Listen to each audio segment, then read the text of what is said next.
بعت لي كذا سؤال لما قلت ان احنا هندخل لايف ليه انا ببتدي الدايت ومش بعرف اكمل. فدي كان سؤال من ضمن الاسئله اللي كانت مشتته الناس كتير.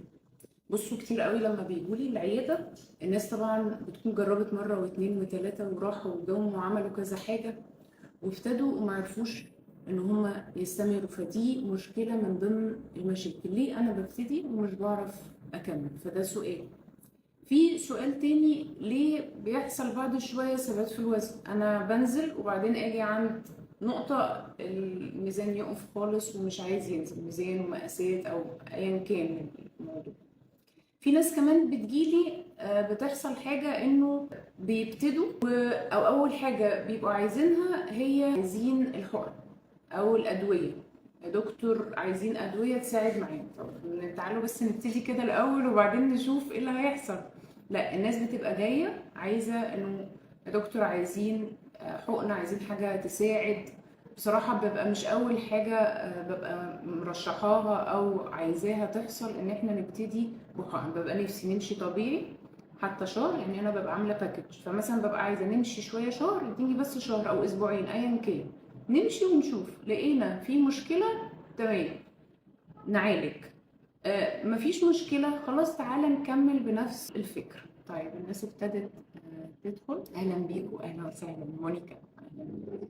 دي أنا ببتدي الدايت ومش بعرف أكمل. طيب في كذا سبب بتحصل. أول حاجة إنه أنا جايبة مفاهيم من كذا فكرة في الدايت وبقول إن هو دي أحسن فكرة، أو إن أنا بجيب شوية معلومات بجمع معلومة من هنا على معلومة من هنا على معلومة من هنا وبعدين مونيكا حاضر هنجاوب على الأسئلة. حاضر.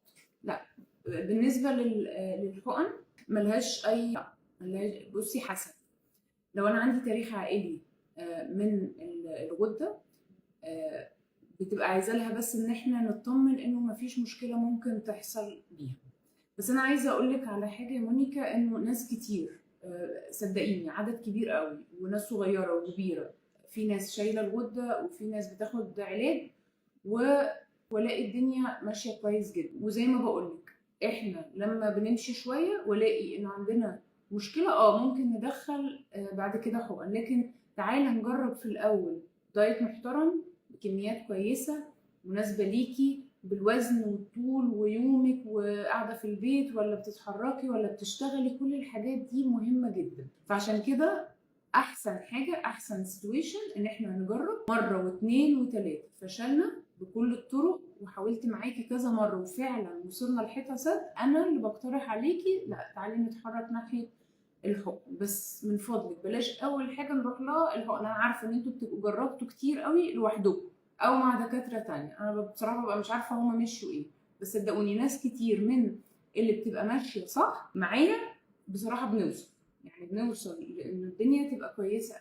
حد او اتنين هو اللي احتاجنا بعد كده لحقن، مش كتير، مش عدد كتير خالص. يعني رديت على سؤالك. ثواني. لا ما تقلقيش، لو الكانسر عادي لا ما فيش مشكله خالص في الحقن. الحقن هايله وممتازه واختيار هايل، ومن ضمن الحاجات اللي نشكر ربنا عليها بجد في التطور اللي حصل في التغذيه. حقن دي من الحاجات الحلوه جدا، لانه ارتفاع الوزن بصوره كبيره جدا بيأثر على كل حاجه بصراحه.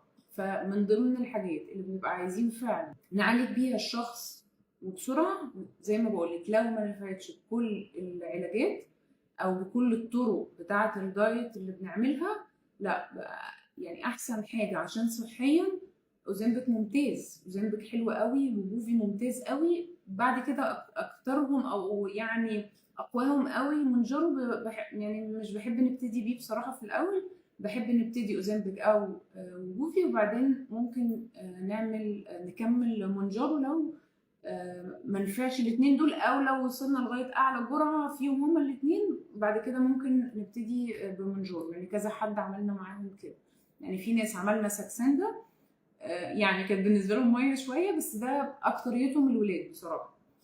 خلصنا الساكسندا ايام ما كانت يعني كانت موجوده ومتوفره. بعد كده خلصناها اعلى جرعه وبعدين دخلنا بعد كده على المنجور. ماريكا، ماريكا انتم دايت يعني قولي لي عملتي كذا مره دايت او يعني جربتي طرق عاديه خالص يعني بالاكل؟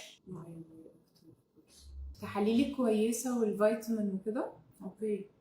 على فكره ماريكا، ساعات بيكون قله الاكل، يعني انا اقول لك على حاجه من ضمن الحاجات ان انا مش باكل كتير، صح؟ انت كان قصدك كده في الجزء اللي فوق. بيجي لي ناس زي ما بقول لك، انتوا يعني ليه الناس بتروح لدكتور الدايت؟ هي بتكون جربت كل حاجه خلاص. انا بتجيلي ناس بيقولوا لي يا دكتور احنا مش بناكل ومش بنخس. على فكره دي برضو مشكله. ساعات لما مش بدي لجسمي الاحتياج بتاعه، ما تقوليش كده بس، انا لسه صغنن.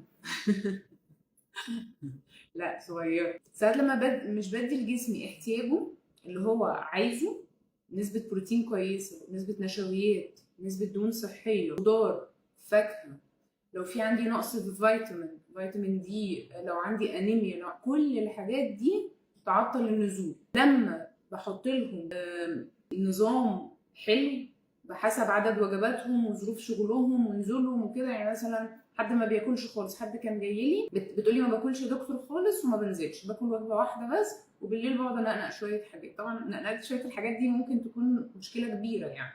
لما حطينا نظام كويس، لما عملنا تحاليل، لقيت الانيميا في الارض، فيتامين دي في الارض. الانيميا كانت عاليه جدا، انا مش فاكره الرقم بس انا فاكره ان انا اتخضيت منه قوي لدرجه ان انا قلت هي ازاي قاعده عادي، يعني ازاي بتتحرك وبتروح شغل وبتجيلي بعدها العياده فكنت هتجنن يعني. فلما ظبطنا الحاجات دي، اول اسبوع لما دخلت اكل بس هي زودت الكميات مع نفسها ما لقيناش نزول، لما فهمتها تاني الجدول ماشي ازاي، تاني مره لقيت نسبه نزول كويس، البنطلونات ابتدت توسع، كان الموضوع مختلف خالص. وده اللي بيتكرر مع كذا حد. انا مع نفسي بقوم شايله كل الاكل او حسب الترندات اللي طالعه. بص يا دكتور انا مش شايله اللبن وشايله النشويات شايلين كل حاجه، انا شايله كل حاجه. طب وبعدين مفيش، مش لاقيين اي حاجه.